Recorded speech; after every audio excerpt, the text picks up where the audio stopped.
अस्सलाम वालेकुम क्लास। तो बेटा आज के लेक्चर में हम लोग जो है वो चैप्टर नंबर 2 का जो पोर्शन हमारा रह गया था उसके बारे में बात करेंगे। तो चैप्टर नंबर 2 में बेटा हमने डॉट प्रोडक्ट पढ़ लिया था।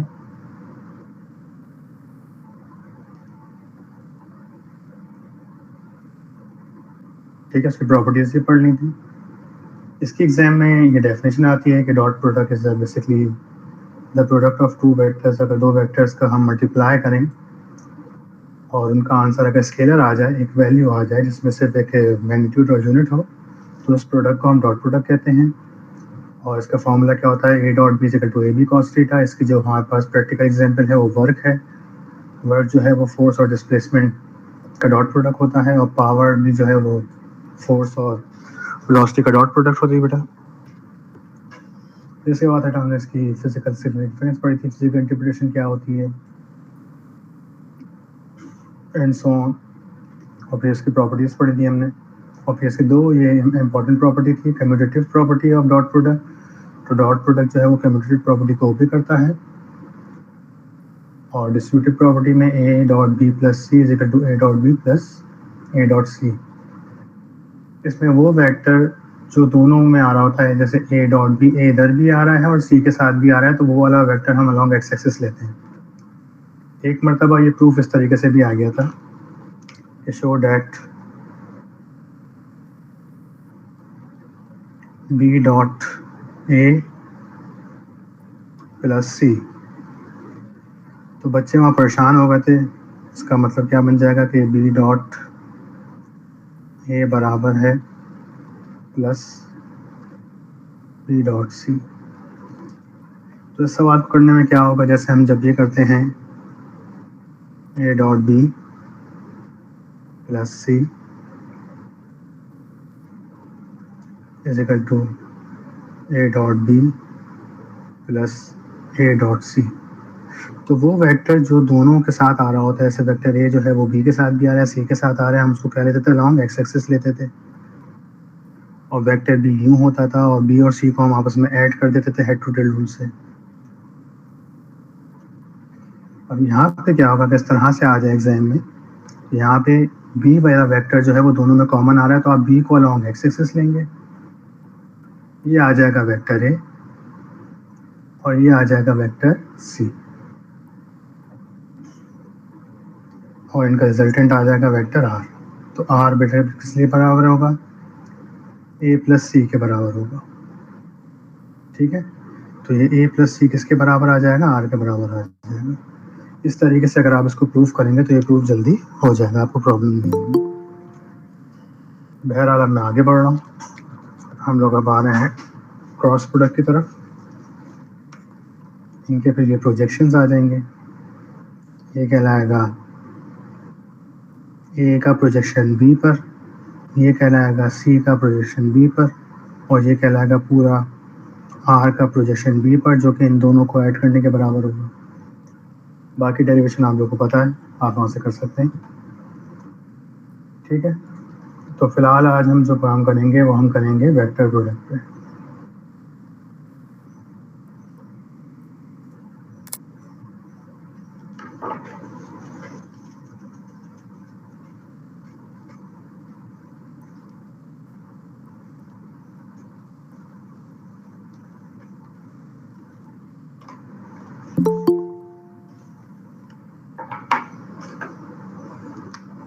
तो बेटा वेक्टर मैंने आपको बताया था कि वेक्टर्स जो हैं, दो वेक्टर्स जब आपस में मल्टीप्लाई होते हैं तो या तो वो डॉट के जरिए होती हैं, क्रॉस के जरिए होती हैं। दो वेक्टर्स या तो डॉट के जरिए मल्टीप्लाई होते हैं या फिर क्रॉस के जरिए। ये इनके ऑपरेटर्स होते हैं। तो वेक्टर्स कभी भी आप डायरेक्ट मल्टीप्लाई नहीं कर सकते। जैसे आपने ए मल्टीप्लाई बाय बी लिख दिया, ये गलत कहलाएगा, ये कोई तरीका नहीं होता लिखने का। हाँ, नंबर्स को आप मल्टीप्लाई कर सकते हैं, 2 मल्टीप्लाई बाय 3 आंसर आ जाएगा 6। लेकिन वेक्टर्स को या तो आप डॉट से मल्टीप्लाई करते हैं या क्रॉस से। डॉट से मल्टीप्लाई करने पर स्केलर आता है, एक वैल्यू आंसर आती है, और जब आप इनका क्रॉस प्रोडक्ट लेते हैं तो क्रॉस प्रोडक्ट से इनका एक आंसर जो आता है वो एक नया वेक्टर आता है, इसको हम वेक्टर सी कह देते हैं।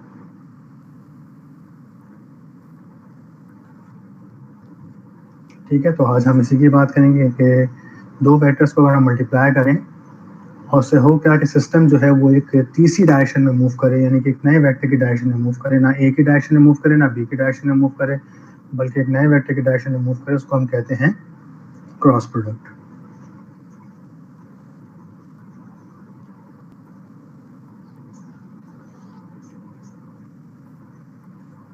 तो when the product of two vector is found equal to another a new vector जो कि परपेंडिकुलर होगा उनके प्लेन से, form by these two vector, such a product is called vector product. अब इसको बड़ा ज़्यादा समझिए आप। इसके बेस्ट एग्जांपल ये स्क्रू रूल होता है कि स्क्रू की आप यहाँ मिसाल देख रहे हैं, स्क्रू कैसे यहाँ पे काम कर रहा है।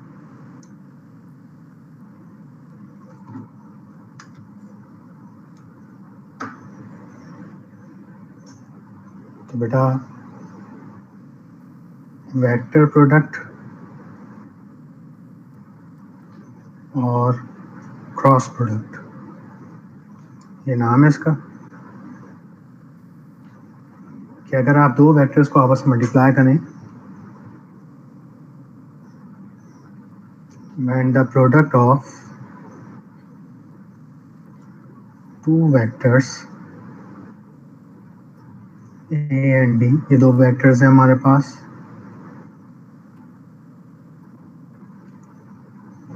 is found equal to a new vector।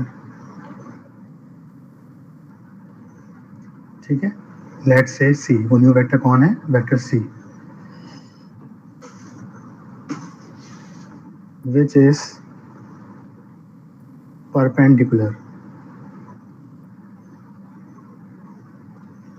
to the plane formed by these two vectors।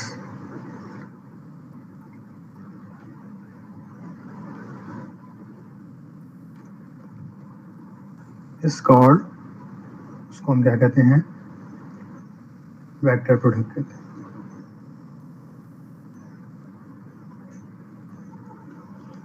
तो बेटा सपोज कर लीजिए हमारे पास दो वेक्टर हैं, एक है वेक्टर ए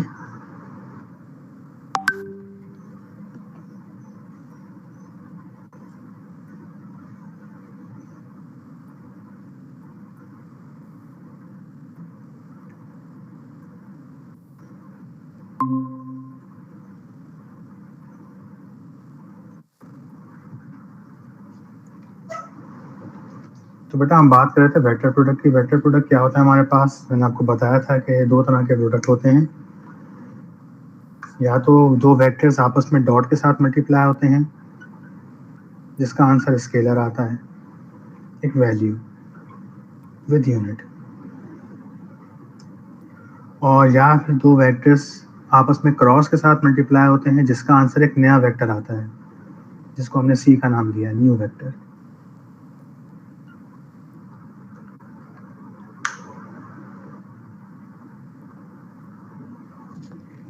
ओके ठीक है बेटा, तो अब इसका डायग्राम देख लेते हैं हम कि हमें डेफिनेशन तो लगी कि दो वेक्टर्स आपस में कैसे मल्टीप्लाई हो रहे हैं, क्या हो रहा है दुनिया।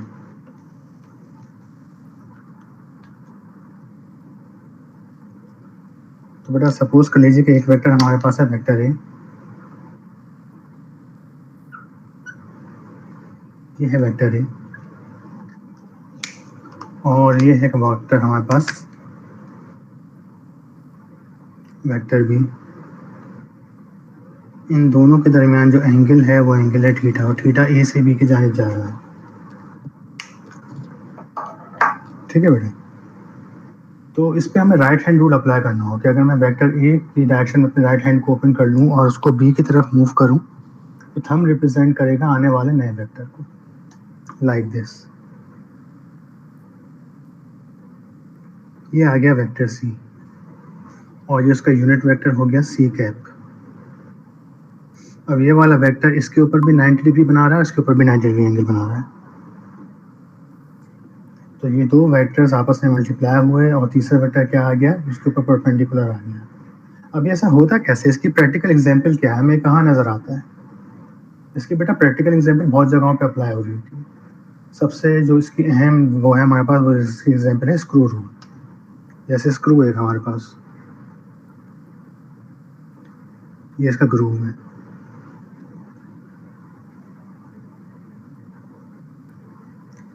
ये इसके अंदर थ्रेडिंग हुई हुई है, ये टेबल के अंदर थ्रेड हुआ हुआ है। तो अगर हम मान लीजिए कि मैं इसको स्क्रू को अगर मूव करता हूँ इस वाले डायरेक्शन में, हमने वेक्टर ए मान लिया। अगर मैं इस पे जो है वो, जिसको हम क्या कहते हैं, स्क्रू ड्राइवर को रख के इसको मूव करता हूँ, एक ही डायरेक्शन में मैंने स्क्रू ड्राइवर को रखा लाइक दिस, और इसको कहाँ मूव कर दिया, अलोंग बी की तरफ मूव कर दिया, इस तरफ। तो बेटा क्या होगा, ये स्क्रू ड्राइवर कहाँ मूव करेगा, ये या तो अपवर्ड मूव करेगा या डाउनवर्ड मूव करेगा। तो जब आपने इसको ए से बी की तरफ मूव किया तो उसने कहाँ पे मूव किया, अपवर्ड, यानी कि सिस्टम कहाँ मूव कर रहा है, अपवर्ड मूव कर रहा है। तो ये आ गई नए वेक्टर की डायरेक्शन, वेक्टर सी। यहाँ तक कि एक अगर आप एक बॉटल का अगर आप कैप भी ओपन करते हैं लाइक दिस, ये एक बॉटल है, मैं इसका कैप अगर ओपन कर रहा हूँ तो मान लीजिए ये है वेक्टर ए, अब मैं इसको वेक्टर बी की तरफ मूव करूंगा, ये है वेक्टर बी, ये ए है और ये वेक्टर बी है। तो बेटा अगर मैं वेक्टर ए को बी की जानिब मूव करूंगा इस तरह से, रोटेट किया मैंने, तो हुआ क्या, इसने रोटेशन आई इसके अंदर, और रोटेशन से हुआ क्या कि इसका कैप अपवर्ड मूव हुआ। और अगर मैं इसको बी से ए की तरफ मूव करता हूँ तो ए से बी की तरफ मूव करते हैं तो ये अपवर्ड आ रहा है, और बी को ए की तरफ मूव करते हैं तो ये डाउनवर्ड जा रहा है। तो वही यहाँ पर मिसाल आ रही है, जैसे कि हम इस ढक्कन को भी अगर मैं ओपन कर रहा हूँ तो इस पर भी मैं क्रॉस प्रोडक्ट को अप्लाई कर रहा हूँ। ए से बी की तरफ मूव किया, ढक्कन का मूव हुआ अपवर्ड, बी से ए की तरफ मूव किया, ढक्कन का मूव हुआ डाउनवर्ड। तो यहाँ पे ये right hand rule screw rule पे काम कर रहा होता है कि अगर आप ए से बी की तरफ मूव कराएंगे तो वेक्टर यानी सिस्टम कहाँ मूव करेगा, अपवर्ड। जैसे ये स्क्रू रूल है कि अगर मैं इसको ए से बी की तरफ रोटेट करूंगा इस स्क्रू को तो ये स्क्रू ऊपर आएगा, और अगर मैं इसे बी से ए की तरफ रोटेट कराऊंगा लाइक दिस, कि मैंने इसे यहाँ से यहाँ रोटेट करा दिया, तो अब क्या होगा, ये स्क्रू अंदर मूव करेगा डाउनवर्ड। दोनों सूरतों में जो इसका नई डायरेक्शन जो आएगी, जहाँ सिस्टम मूव कर रहा है, जहाँ नया वेक्टर आ रहा है वेक्टर सी, वो इन दोनों पर क्या होगा, नॉर्मल होगा, या तो अपवर्ड या फिर डाउनवर्ड। तो ये इसकी फिजिकल सिग्निफिकेंस होती है, ये स्क्रू रूल कहलाता है। देखें, जब आप इसको, यहाँ तो खैर बी यहाँ लिखा हुआ है, यहाँ लिखा हुआ है, अगर आप ए से बी यहाँ मूव कराएंगे, इसमें देख सकते हैं आप सिस्टम को, अगर आप ए से बी इधर मूव कराते हैं तो ये स्क्रू ड्राइवर अंदर मूव करेगा। तो वेक्टर सी यानी कि इनका क्रॉस प्रोडक्ट कहाँ पर आ रहा है, डाउनवर्ड आ रहा है। और अगर आप इस तरफ मूव कराते हैं यहाँ पे, तो अब ये स्क्रू जो है वो ऊपर मूव करेगा और वेक्टर सी जो है वो अपवर्ड आएगा। ठीक है, इसको ऐसे फाइंड किया जाता है कि ए को अगर आप बी की तरफ मूव करेंगे, ए की डायरेक्शन में आपने राइट हैंड को प्लेस कर लें लाइक दिस, और फिंगर्स को कर्ल कर ले कहाँ, बी की तरफ, तो थंब शो करेगा आने वाले नए वेक्टर को। तो अगर मैं इसकी डायग्राम यूँ बनाऊँ, जैसे ये वेक्टर ए है, ये वेक्टर बी है, तो बेटा ये मैं राइट हैंड वेक्टर ए की तरफ रख लिया, वेक्टर ए को बी की तरफ मूव किया, तो थंब किसको शो करेगा, आने वाले नए वेक्टर को, ये आ गया वेक्टर सी। और अगर मैं बी से ए की तरफ मूव कराऊंगा तो बी की तरफ मैंने राइट हैंड को प्लेस कर लिया फिंगर्स को, और कहाँ मूव किया, बी टू ए, तो अब थंब कहाँ जाएगा, अंदर जाएगा। तो अभी सिस्टम कहाँ जा रहा होगा, अंदर की तरफ जा रहा होगा। तो ये हमारे पास क्रॉस प्रोडक्ट की प्रैक्टिकल एप्लीकेशन होती है। आई होप आपको किसी हद तक समझ में आ गई होगी ये बात। चीफ आ गया, समझ में आई, कोई प्रॉब्लम इसमें? नहीं सर, कोई प्रॉब्लम नहीं, समझ में आ गया। ठीक है, तो ये स्क्रू रूल के ऊपर काम करता है, उसकी बहुत एप्लीकेशंस है। एक ढक्कन को भी अगर आप ओपन कर रहे होते हैं, एक बॉटल के कैप को अगर आप ओपन कर रहे हैं, एक दरवाजे को अगर आप ओपन कर रहे हैं, तो हर जगह आप क्रॉस प्रोडक्ट ही अप्लाई कर रहे होते हैं। ओके। अच्छा जी, तो ये स्क्रू रूल के ऊपर काम करता है। अब इसका जो फॉर्मूला है हमारे पास मैथमेटिकली, तो ए क्रॉस बी इसके बराबर होता है वेक्टर सी के बराबर, ये पहली फॉर्म। ठीक है जी, इसकी एक एंगल वाली फॉर्म भी होती है, और ए क्रॉस बी का मैग्नीट्यूड का मतलब वेक्टर सी का मैग्नीट्यूड बराबर किसके होगा, ए बी साइन थीटा के। इसके बराबर होता है ए बी साइन थीटा। तो क्रॉस प्रोडक्ट का मैग्नीट्यूड किसके बराबर होता है, A B sine theta. Cross product को मैं यूँ भी लिख सकता हूँ कि ए बी साइन थीटा और सी के। तो हमें ये वाली फॉर्म से ज़्यादा काम पड़ेगा वैसे। ओके, तो अगर ए क्रॉस बी होगा तो ऊपर जाएगा, और अगर बेटा बी क्रॉस ए होता है यूँ, तो ये वेक्टर सी नीचे की तरफ आया था, वहाँ हम इसको माइनस सी कैप लिखते थे। ठीक है जी, तो ए क्रॉस बी में ऊपर जाएगा और बी क्रॉस ए में क्या हो जाएगा, नीचे की तरफ हो जाएगा। तो ये इसकी मैंने आपको डेफिनेशन बता दी है पूरी। अब ये फॉर्मूला कोई एक तरीके से लिख लीजिए या 10 तरीके लिखे हुए लिखने के, कोई भी एक तरीके से फॉर्मूला लिख लीजिए। और जो डायरेक्शन होती है वेक्टर सी की, वो कैसे फाइंड की जाती है, by using right hand rule, ये मैंने आपको बता दिया है। इसकी जो बेस्ट एग्जांपल है वो कौन सी है, टॉर्क। ओके, जी सर। अब इनकी जो प्रॉपर्टीज हैं उनको देख लेते हैं थोड़ा सा बेटा। कि क्रॉस प्रोडक्ट में हमारे पास जो है वो, आपको पता है इसमें साइन का एंगल आ रहा है, साइन थीटा। तो साइन थीटा जो है वो साइन 0 के बराबर होता है, साइन 91 के बराबर होता है। तो अगर दो वेक्टर्स परपेंडिकुलर होंगे तो वहाँ पे उनका क्रॉस प्रोडक्ट मैक्सिमम आएगा, और अगर दो वेक्टर्स जो है वो पैरेलल होंगे तो उनका क्रॉस प्रोडक्ट क्या आ जाएगा, 0 आ जाएगा। ये किसकी डायग्राम होती है, आई जे के। ठीक है, इसको भी हम देख लेते हैं प्रॉपर्टीज के बाद, हम इसके आगे प्रूफ पे आ जाता हूँ।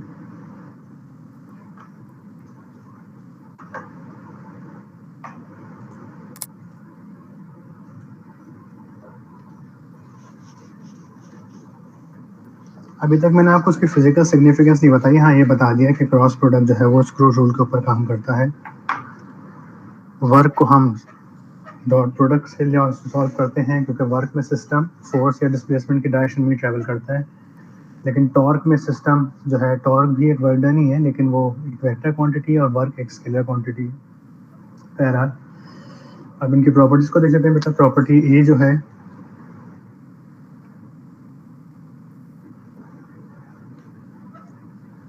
कि दो वेक्टर के दरमियान अगर डॉट प्रोडक्ट आ रहा होगा, अगर दो वेक्टर्स आपस में पैरेलल हों तो उनका क्रॉस प्रोडक्ट क्या हो जाएगा, 0।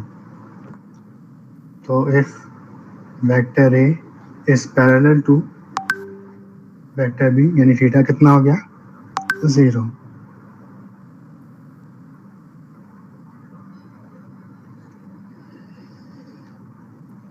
तो बेटा क्या हो जाएगा फिर,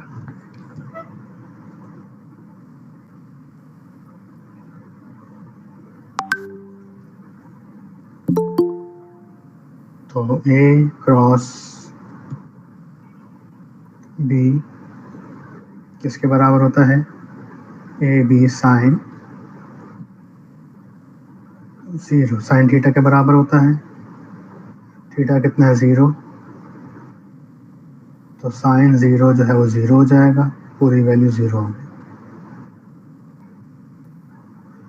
तो अगर दो वेक्टर्स आपस में पैरेलल हों तो उनका डॉट प्रोडक्ट तो मैक्सिमम आता है। डॉट प्रोडक्ट क्या आता था उनका, ए बी कॉस 0। कॉस 0 1 होता था, तो ए बी के बराबर आया था। लेकिन अगर दो वेक्टर्स पैरेलल हों तो उनका क्रॉस प्रोडक्ट क्या आ रहा है, 0 आ रहा है। इसी तरीके से अगर दो वेक्टर्स आपस में जो है वो क्या हों,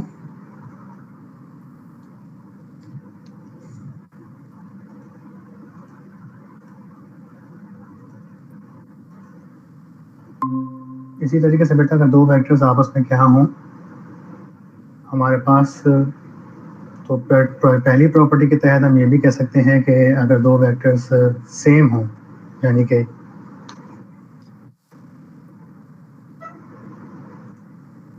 एक्स एक्सिस में आई कैप होता है, वाई एक्सिस में जे कैप होता है और जेड एक्सिस में के कैप होता है। ठीक है जी। तो आई क्रॉस आई, जे क्रॉस जे और के क्रॉस के का आंसर क्या आ जाएगा? 0 आ जाएगा। क्यों? क्योंकि सारे वेक्टर्स आपस में पैरेलल हैं। तो आई के साथ अगर आप आई का डॉट क्रॉस प्रोडक्ट निकालेंगे तो उसमें भी थीटा कितना आ रहा होगा? 0 डिग्री आ रहा होगा। तो ये पहली प्रॉपर्टी आई होप क्लियर हो गई होगी आप लोगों को। ठीक है, ये याद रखिएगा, ये प्रॉपर्टी बहुत इंपॉर्टेंट है। दूसरी प्रॉपर्टी पे आते हैं बेटा कि क्रॉस प्रोडक्ट में हमारे पास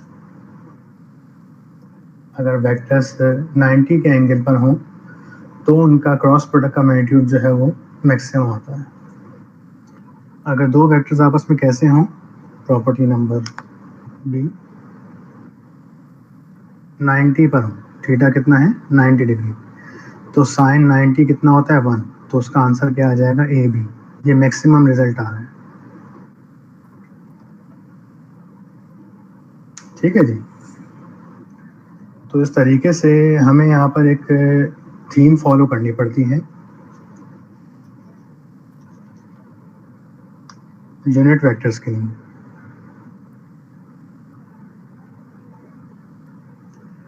बेटा आई कैप, जे और के,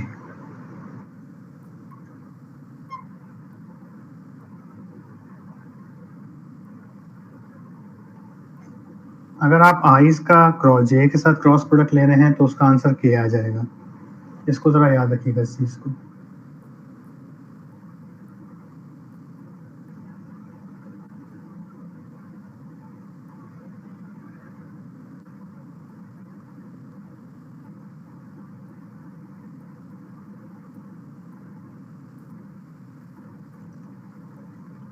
क्योंकि बेटा अब हम वेक्टर प्रोडक्ट और यूनिट्स वेक्टर के दरमियान लेंगे और यूनिट वेक्टर्स आपको पता है कैसे होते हैं,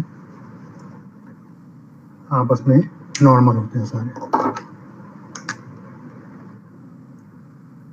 एक्स एक्सिस, वाई एक्सिस और जेड एक्सिस। तो एक्स एक्सिस में आता है आई कैप, वाई एक्सिस में आता है जे कैप और जेड एक्सिस में आता है के कैप, और ये सब आपस में 90 डिग्री पर होते हैं। तो बेटा अगर हम इनके दरमियान यूनिट वेक्टर्स लेंगे तो ये बात याद रखेगा कि अगर आप आई, जे और के इस सीक्वेंस को फॉलो करते हैं तो आपका रिजल्ट पॉजिटिव आएगा। और अगर आप इसका उल्टा फॉलो करते हैं, यानी कि आई कैप, जे कैप, के कैप, अगर आप आई से जे की तरफ नहीं आ रहे हैं, आप जो है वो के से शुरुआत करते हैं, के से जे जा रहे हैं, जे से आई जा रहे हैं और आई से के पर आ रहे हैं, तो इसका रिजल्ट बेटा नेगेटिव आएगा। इसको जरा समझ लीजिए। ठीक है जी। अब बेटा ये देख लीजिए, ये आई कैप है, ये जे कैप है और ये के कैप है। राइट हैंड रूल अप्लाई करना है हमें। तो अगर मैं आई क्रॉस जे मालूम करता हूँ तो मुझे इसका रिजल्ट क्या मिलेगा? देख लीजिए, क्रॉस प्रोडक्ट क्या होता है कि ए क्रॉस बी बराबर होता है कि ए को बी की तरफ मूव करें, ए को कहाँ मूव करें? बी की तरफ मूव करें, तो आने वाला वेक्टर सी इन दोनों के ऊपर नॉर्मल आएगा 90। तो बेटा जरा डायग्राम को गौर से देखिए, ये एक्स एक्सिस है, ये वाई एक्सिस है और ये जेड एक्सिस है, एक्स वाई जेड। अब मैं यहाँ पे मान क्या कर रहा हूँ? आई क्रॉस जे। तो ये एक्स एक्सिस यानी आई वेक्टर यहाँ पर है, जे वेक्टर ये है और ये के वेक्टर है। तो राइट हैंड रूल क्या कहता है कि आप पहले वेक्टर की डायरेक्शन में राइट हैंड को प्लेस करें और कहाँ कट कर लें? Second vector. तो सेकंड वेक्टर कौन है? जे कैप। आई को कहाँ कट कर लिया हमने? जे की तरफ। तो थंब किसकी तरफ आ रहा है?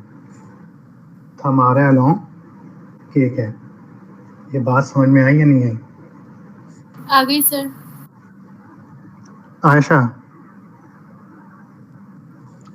तो आई को जब हम जे की तरफ हैंड को मूव करेंगे, आई जे, तो थंब कहाँ जा रहा है? के की तरफ जा रहा है। ठीक है जी। तो आई क्रॉस जे का आंसर क्या आ रहा है बेटा हमारे पास? के कैप आ रहा है। सिमिलरली आई से जे चलेगा, अब जे से के जाएंगे, जे क्रॉस के। अब बताइए, ब्लू वेक्टर एक्स एक्सिस आई कैप है, रेड जे कैप है, और ये जेड के कैप है। अब कह रहे हैं जे को के की तरफ मूव करें, तो जे वेक्टर ये है और ये के है। तो जब मैं जे को के की तरफ मूव करूंगा तो मेरा थंब किस तरफ जा रहा है? Along x axis. Along axis का मतलब आई कैप। तो इसका रिजल्ट क्या आ जाएगा? आई कैप आ जाएगा। सिमिलरली अब के से आई पर आते हैं, के क्रॉस आई, तो इसका आंसर क्या आ जाएगा? जे कैप आ जाएगा।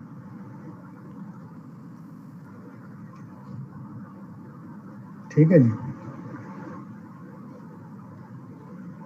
और क्योंकि यहाँ पर ये नेगेटिव साइन आ रहा है, तो अगर आप इनका रिवर्स अब मालूमात करते हैं कि आप जैसे आई जे के, ये सीक्वेंस है कि आई से जे से के से आई, अगर आप रिवर्स करते हैं जे से आई से के और के से आई, तो क्या हो जाएगा?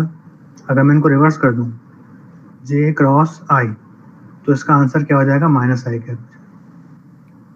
ऐसा क्यों हुआ देख लीजिए। पहले हम क्या कर रहे थे? आई को जे की तरफ मूव कर रहे थे। जब आई को जे की तरफ मूव करेंगे तो के कैप आ रहा था, लेकिन अगर हम जे को आई की तरफ मूव करेंगे तो ये यहाँ जा रहे हैं। यहाँ का मतलब इस वेक्टर के अपोजिट। तो हर वेक्टर के अपोजिट उसका नेगेटिव वेक्टर भी होता है। इसके अपोजिट हो जाएगा माइनस के कैप, इसके अपोजिट हो जाएगा माइनस जे कैप, और इसके अपोजिट हो जाएगा माइनस आई कैप, नेगेटिव एक्सिस में। सिमिलरली के क्रॉस जे कितना हो जाएगा? माइनस आई कैप। आई क्रॉस के कितना हो जाएगा? माइनस का जे कैप।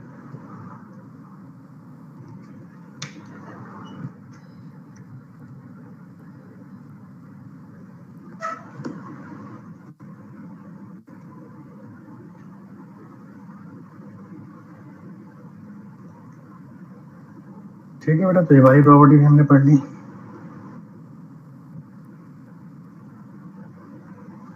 तो ये वाली प्रॉपर्टी भी हमारी हो गई और ये भी हो गई। अब आते हैं इनके प्रूफ पर। अच्छा, ये वाली प्रॉपर्टी नहीं आती एग्जाम में, तो ये बहुत इंपॉर्टेंट बेटा प्रॉपर्टी है, इसको आपने याद रखना होगा कि क्रॉस प्रोडक्ट में आई क्रॉस जे का आंसर के आता है, जे क्रॉस के का आंसर आई आता है, के क्रॉस आई का आंसर जे आता है। आई से जे तो के, जे से के तो आई, के से आई तो जे मिलेगा। ये बात इस तरह से सीक्वेंस से याद रख लीजिए, और इसका अपोजिट चलेंगे तो आपको नेगेटिव मिलेगा। हाँ, लेकिन सेम वेक्टर्स मल्टीप्लाई करेंगे तो आंसर 0 आ जाएगा। चलिए आगे बढ़ते हैं।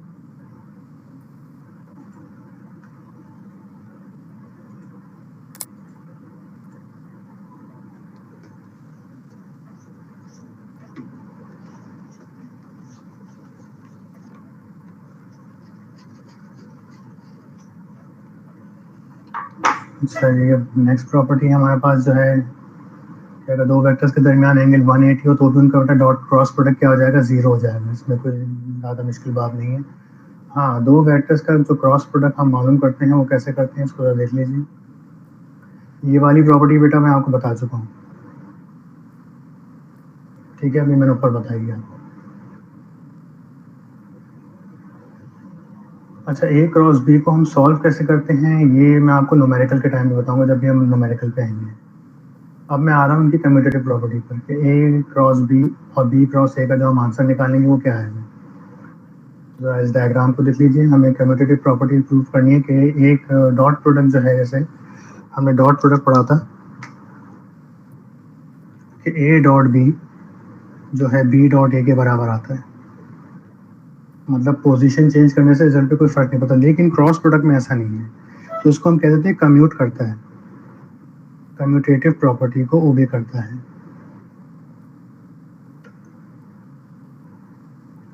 लेकिन क्रॉस प्रोडक्ट में ए क्रॉस बी का आंसर जो है वो बी क्रॉस ए के बराबर नहीं आता,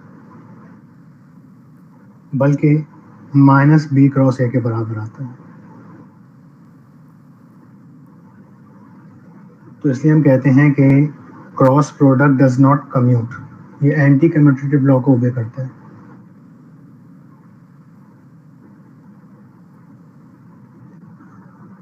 ओके, चलें इसका आते हैं जल्दी से। एग्जाम में आता है कि डॉट प्रोडक्ट जो है वो कम्यूटेटिव लॉ को ओबे करता है, लेकिन क्रॉस प्रोडक्ट नहीं करता। Cross product anti commutative law को करते हैं, कि यहाँ पे नेगेटिव साइन आ रहा है। क्रॉस प्रोडक्ट में A cross B plus B cross A के बराबर नहीं होता, माइनस बी क्रॉस ए के बराबर होता है। ठीक है जी, क्यों ऐसा होता है कि डायरेक्शन बदल जाती है। अब हम इस चीज़ को ज़रा देख लेते हैं तफसील से।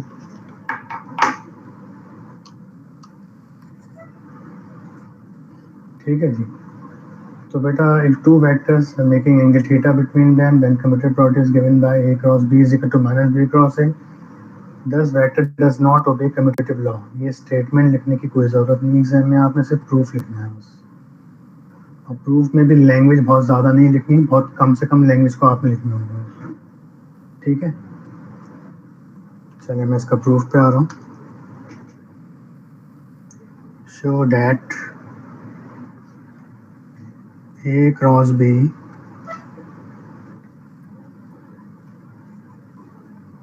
is not equal to b cross a, या फिर a cross b is equal to minus b cross a।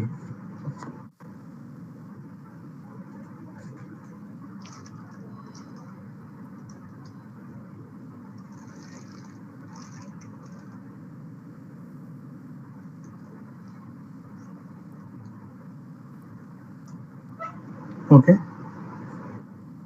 तो बेटा यहाँ डायग्राम में बना रहा हूँ वेक्टर a क्रॉस b। जब आप a से b की तरफ मूव करेंगे, थीटा इधर आ गया, तो ये आ जाएगा वेक्टर c। ये इस पर भी 90 बनाएगा, इस पर भी 90 बनाएगा। और जब आप a क्रॉस b को नीचे मूव करेंगे,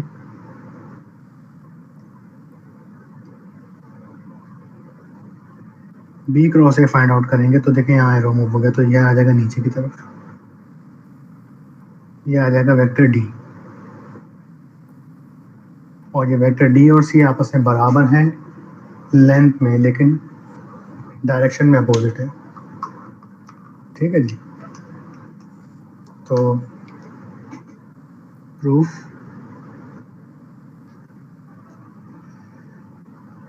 consider left hand side, left hand side consider कर लिया आपने। A cross B is equal to क्या हो जाएगा, ए बी, पहले मैंने लिख दिया वेक्टर सी, और वेक्टर सी का यूनिट वेक्टर क्या हो गया, सी कैप, इसका क्या हो जाएगा माइनस सी कैप। अब किसी भी वेक्टर को हम कैसे लिखते हैं बेटा, वेक्टर बराबर होता है अपने ही मैग्नीट्यूड मल्टीप्लाई बाय डायरेक्शन। तो अगर वेक्टर सी बराबर हो जाएगा सी इंटू सी कैप, सी इंटू सी कैप के बराबर हो गया।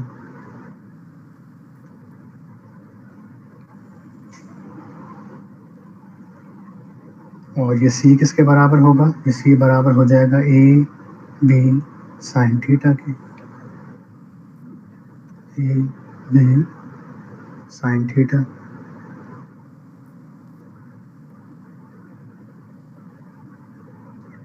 ये आ गई क्वेश्चन नंबर 1। यहाँ तक कोई प्रॉब्लम बेटा फाकिया? नहीं सर। तो बेटा ये मैंने ए क्रॉस बी फाइंड किया ये वाला, अब मैं बी क्रॉस से फाइंड करूंगा।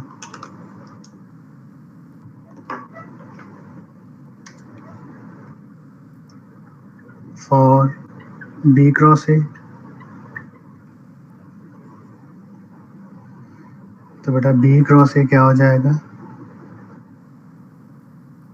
अब हम वेक्टर बी को ए की तरफ घुमाएंगे तो क्या आ रहा है, इसका रिजल्ट आ रहा है वेक्टर डी आ रहा है। कौन आ रहा है, वेक्टर डी। और ये बात याद रखिएगा कि vector D is equal to negative of vector C, लेकिन डी और सी आपस में बराबर हैं, यानी वेक्टर डी और सी की लेंथ आपस में बराबर है लेकिन डायरेक्शन सेम नहीं है। ये दोनों एक दूसरे के क्या हैं, नेगेटिव वेक्टर हैं। क्या है, एक दूसरे के नेगेटिव वेक्टर है।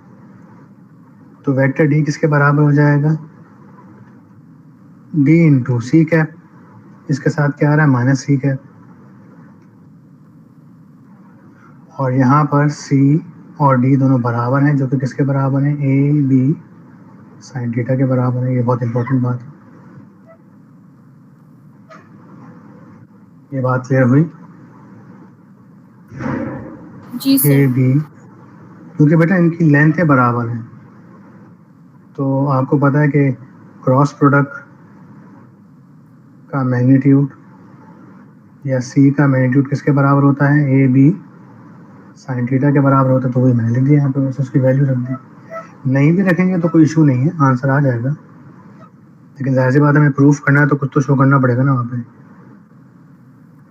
बी क्रॉस ए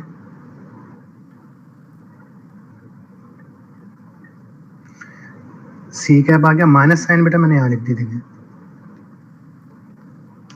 इस माइनस को मैंने यहाँ लिख दिया। अब अगले स्टेप में मैं क्या करूँगा, इस माइनस को अगर मैं इधर यहाँ लिख दूँ इस साइड पर तो कोई फर्क पड़ेगा, नहीं। A B sine theta C cap. तो अब अगर आप इक्वेशन 1 और 2 को कंपेयर करें तो ये भी A B sine theta C cap, ये भी क्या रहा है, A B sine theta C cap. तो दोनों की राइट हैंड साइड सेम है, कंपेयर 1 and 2, तो हमें क्या रिजल्ट मिल जाएगा, हेंस वी फाउंड दैट कि ए क्रॉस बी किसके बराबर आ रहा है, माइनस बी क्रॉस ए के बराबर आ रहा है। Proved, that is A cross B जो है वो प्लस बी क्रॉस ए के बराबर नहीं है, does not obey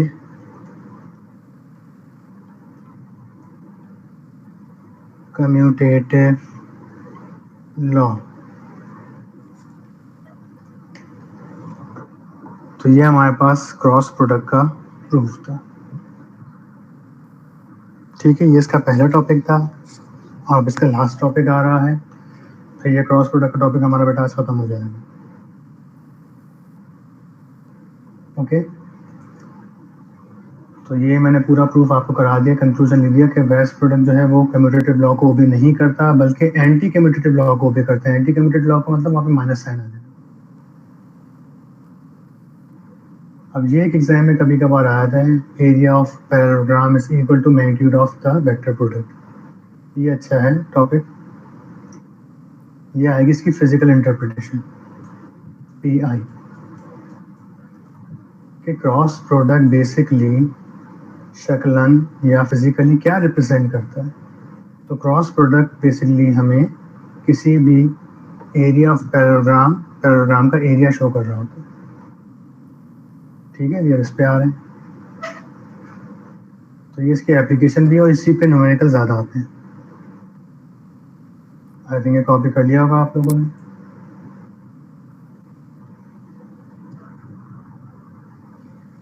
ji sir, कर लिया। चलिए अब यहाँ पे आते हैं अगले दिन।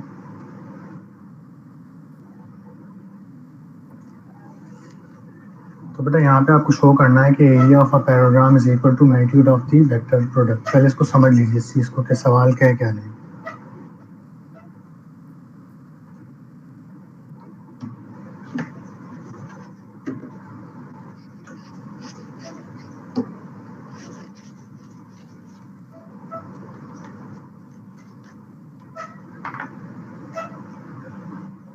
बेटा सवाल में कह रहे हैं कि हमारे पास जो क्रॉस प्रोडक्ट होता है ए क्रॉस बी का जो मैग्नीट्यूड है, यानी कि वो क्या होता है ए बी साइन थीटा, ये बेसिकली रिप्रेजेंट किसको करता है? ये रिप्रेजेंट कर रहा होता है एरिया ऑफ अ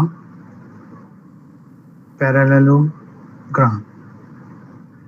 पैरेललोग्राम हमारे पास एक क्लोज डायग्राम होती है, फोर साइडेड, जैसे ये एक पैरेललोग्राम है, इसकी ये वाली साइड इसके पैरेलल है और इसकी ये वाली साइड इसके पैरेलल होती है। इसमें कोई भी एंगल 90 का नहीं होता, ठीक है, और ये इसका डायगोनल होता है और ये इसका बेटा एरिया है, ठीक है। तो अगर हमारे पास दो वेक्टर्स जो हैं, वेक्टर ए और वेक्टर बी, मान लीजिए एक इमेजिनरी इनके दरमियान एंगल थीटा है, मान लीजिए कि एक इमेजिनरी पैरेललोग्राम फॉर्म कर रहे हैं। क्या फॉर्म कर रहे हैं? पैरेललोग्राम। तो वेक्टर बी को मैं इधर लिया है एज अ फ्री वेक्टर के तौर पर और वेक्टर ए को इधर लिया है, क्लोज कर दी डायग्राम में। क्या बन गया? एक पैरेललोग्राम बन गया। तो अगर दो वेक्टर एक पैरेललोग्राम फॉर्म कर रहे हैं O P Q R, parallelogram का नाम क्या है? ओ पी क्यू आर, तो इनका अगर आप क्रॉस प्रोडक्ट निकालेंगे तो आपको क्या मिल जाएगा? इनका एरिया मिल जाएगा कि इन वेक्टर्स ने कितना एरिया कवर किया हुआ है। ये बात समझ में आई? अब इसका एरिया कितना, रकबा कितना है इसका, कितना स्क्वायर फीट है, हम सेंटीमीटर या मीटर स्क्वायर में बात करेंगे, कितना मीटर स्क्वायर है। तो ये इसकी फिजिकल इंटरप्रिटेशन कहलाती है कि क्रॉस प्रोडक्ट का जो मैग्नीट्यूड है वो क्या रिप्रेजेंट करता है? किसी भी पैरेललोग्राम का जो कि दो वेक्टर्स ए और बी ने बनाया है उनका एरिया रिप्रेजेंट कर रहा होता है। और ये इनका क्रॉस प्रोडक्ट कहाँ से आएगा? वेक्टर सी, जो इस पर भी 90 बनाएगा और इस पर भी 90 बनाएगा। तो ये बात समझ में आई कि हमारे पास क्रॉस प्रोडक्ट की फिजिकल इंटरप्रिटेशन क्या है? क्या रिप्रेजेंट करता है? Area of a parallelogram. क्या रिप्रेजेंट कर रहा होता है? Area of a parallelogram. Is that clear? जी बेटा। जी सर क्लियर है। ठीक है जी, तो मैं इस डायग्राम को जरा ऊपर बता रहा हूँ तरीके से और जल्दी जल्दी हम इसको सॉल्व करेंगे ताकि फिर कुछ न्यूमेरिकल्स भी करने इसके। अच्छा जी, तो area of a parallelogram,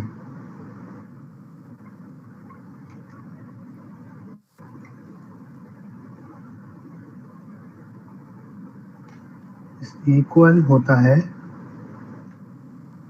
magnitude of cross product. New लिख लो डायरेक्ट,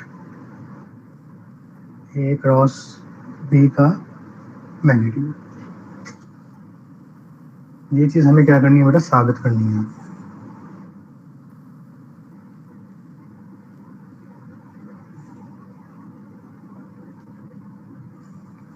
ठीक है जी, ए क्रॉस बी का मैग्नीट्यूड। तो बेटा ये हमने डायग्राम बना ली, ये हमारे पास वेक्टर ए है और ये वेक्टर बी है।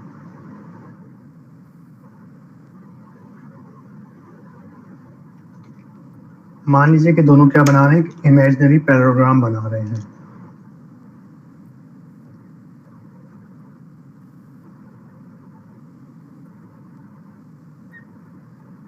इनके दरमियान एंगल कितना है? थीटा है।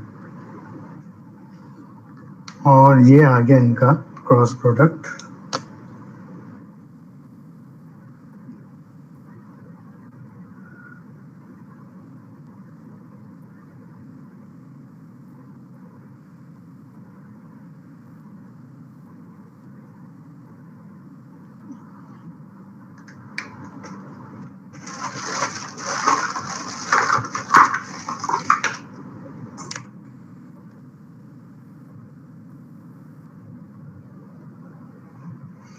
ये आ गया इनका cross product A cross B.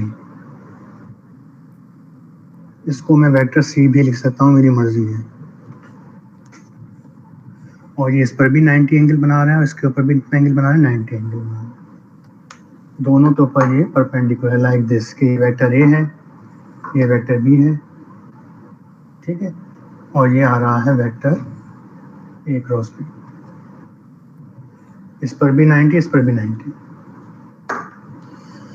अच्छा जी, तो आसानी के लिए बेटा मैंने इस पैराग्राम को क्या नाम दिया है?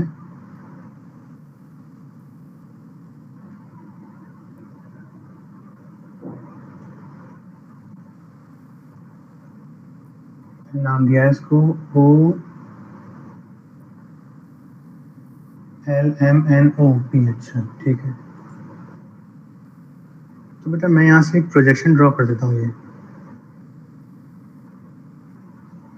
इसकी हाइट एच है,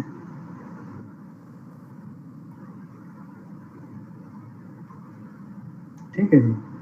मैंने बी से ए पर एक प्रोजेक्शन ड्रॉ किया और उसकी हाइट क्या निकाल ली? एच। क्योंकि राइट ट्राइंगल की ज्योमेट्री सॉल्व करना हमारी आसान होती है, तो हमने एक राइट ट्राइंगल बना लिया। अब इनके पॉइंट्स के मैंने नाम क्या दिए वही मैं यहाँ दे रहा हूँ, एल एम एन ओ और P. L M N O for origin और ये पॉइंट हो गया पी। तो यार ट्राइंगल मिला है हमें, उस ट्राइंगल का नाम क्या है? O N P. ठीक है जी, चलें प्रूफ पर आते हैं। तो ये लैंग्वेज आप खुद लिख लीजिएगा। Suppose two vectors A and B of magnitude A and B and they are forming a parallelogram LMNO in figure from definition of area of parallelogram। तो एरिया ऑफ पैरेललोग्राम की डेफिनेशन होती है कि area of parallelogram बराबर किसके होता है? ये पैरेललोग्राम की शॉर्ट फॉर्म होती है लिखने की। ये बराबर होता है बेटा base into altitude, base into altitude के बराबर होता है। तो हम ये डेफिनेशन यहाँ पे अप्लाई करेंगे। Proof, consider two vectors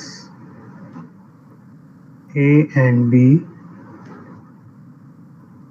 which are making a parallelogram। उसका नाम क्या है? LMNO, LMNO। फिर हम आगे डेफिनेशन क्या है? Definition of area of parallelogram. तो बेटा ये इसकी डेफिनेशन होती है, मैं लिख दूँ कि एरिया बराबर होता है बेटा एरिया ऑफ, जो लिख रहा हूँ मैं, parallelogram base into height. Height का मतलब होता है एल्टीट्यूड। ठीक है जी, जी आगे यहाँ तक कोई प्रॉब्लम बेटा? नहीं सर, कोई प्रॉब्लम नहीं है। अच्छा, बेस यहाँ कौन है बेटा? ये जगह बेस है, तो ये बेस किसके बराबर है? ये ए के बराबर है। बेस किसके बराबर है? ए के बराबर है। और एल्टीट्यूड किसके बराबर है? एच के बराबर है। तो बेस तो मुझे पता है कि ए है और हाइट कितनी है? एच। तो ये एच यहाँ पर अननोन है।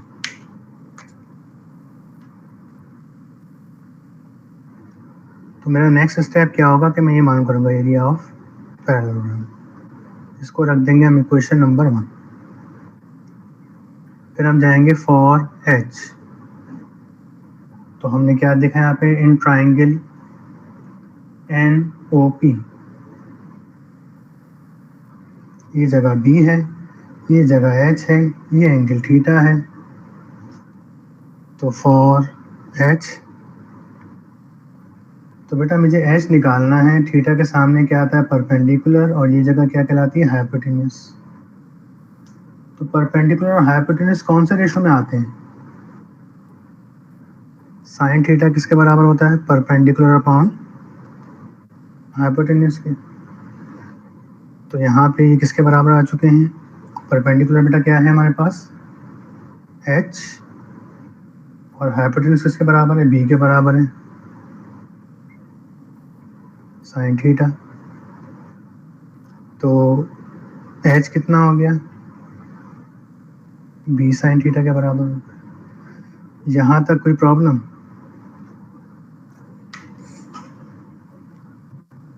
नहीं सर।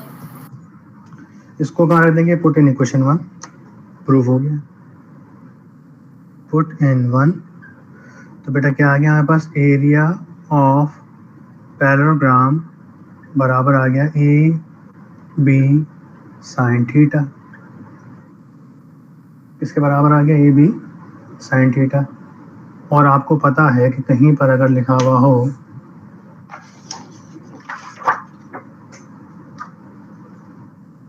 ये लिखा हुआ हो बेटा हमारे पास ए बी साइन थीटा, तो हम इसको यूँ लिख सकते हैं कि ये ए क्रॉस बी का क्या है, मैग्नीट्यूड है। कहीं पे लिखा हुआ हो एक्स वाई साइन थीटा, तो हम इसे लिख सकते हैं कि ये एक्स और वाई का क्या है, क्रॉस प्रोडक्ट का मैग्नीट्यूड है। कहीं पे लिखा हुआ हो बी सी साइन थीटा, तो हम लिख सकते हैं कि वहाँ बी क्रॉस सी का मैग्नीट्यूड है। तो यहाँ पे क्या है, ए बी साइन थीटा, तो मैं इसको यूँ लिख सकता हूँ ए क्रॉस बी का मैग्नीट्यूड। तो वही हम यहाँ पे लिखेंगे इन क्रॉस प्रोडक्ट फॉर्म।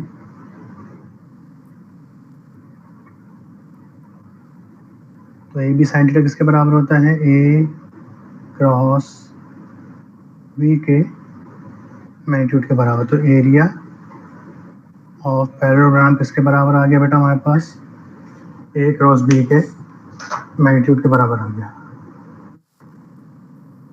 यहाँ तक कोई प्रॉब्लम, यहाँ पे हमारे टॉपिक कवर हो गया, मुकम्मल हो चुका है। ओके बेटा, अब एक लास्ट चीज इसमें रह गई है, कभी कभार ये इसमें पूछ लेते हैं एडिशन के तौर पर कि एरिया ऑफ पैरेललोग्राम जो है वो ए क्रॉस बी के बराबर है। कभी कभार ये पूछ लेते हैं एरिया ऑफ ट्राइंगल,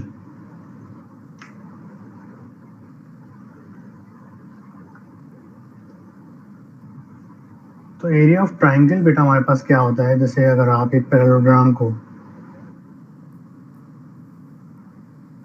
आधा डिवाइड कर दें तो क्या बन जाएगा, ट्राइंगल बन जाएगा। तो एरिया ऑफ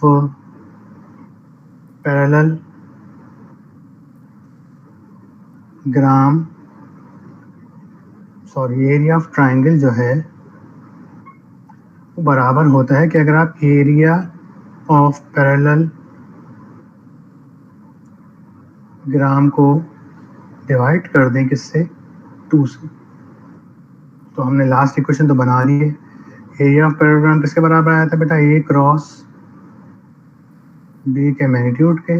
इसको अगर हम 2 से डिवाइड कर दें तो हमें क्या मिल जाएगा, एरिया ऑफ ट्राइंगल। ये 2 स्टेप और करने होते हैं तो ये पूरी डेरिवेशन आपकी हो जाएगी। तो एग्जाम में कभी कभार वो ये पूछ लेते हैं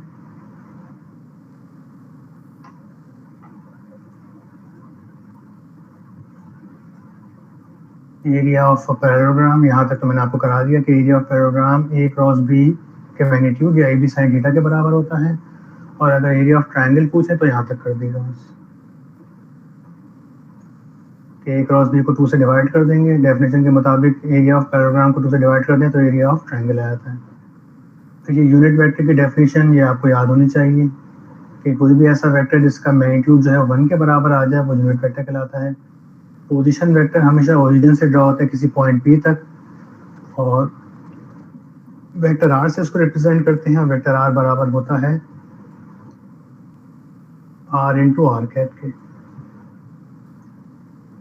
फ्री वेक्टर ऐसा वेक्टर जिसको हम 3 डायमेंशन में कहीं भी मूव कर सकें बाय उसकी मैग्नीट्यूड और डायरेक्शन को अनचेंज किए हुए, तो वो फ्री वेक्टर कहलाता है। जैसे एक वेक्टर ए है, यहाँ पर है एक्स और वाई एक्सिस के दरमियान, तो मैं इसको कहीं भी ले जाऊँ, मैं इसको यहाँ ले जाऊँ, मैं इसे यहाँ ले जाऊँ, बस इसकी डायरेक्शन और इसकी लेंथ सेम रहनी चाहिए, तो ये फ्री वेक्टर कहलाता है। ठीक है बेटा, यहाँ तक समझ में आ गई बात। नल वेक्टर क्या होता है, जिसका मैग्नीट्यूड 0 हो जाए वो नल वेक्टर कहलाता है। अगर एक वेक्टर का मैग्नीट्यूड कितना हो जाए 0, तो वेक्टर ए क्या कहलाएगा, नल वेक्टर कहलाएगा। ये 4 डेफिनेशंस करनी होंगी और यहाँ तक ये करना होगा आपको। तो बेटा यहाँ पे हमारे पास वेक्टर के थ्योरी सारी कंप्लीट हो चुकी है। आई होप आपको ये समझ में आ गया होगा। ये इसका फर्स्ट पार्ट है, वो इसका सेकंड पार्ट था।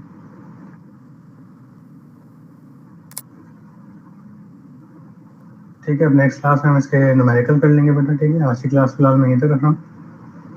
ओके, अल्लाह हाफिज़।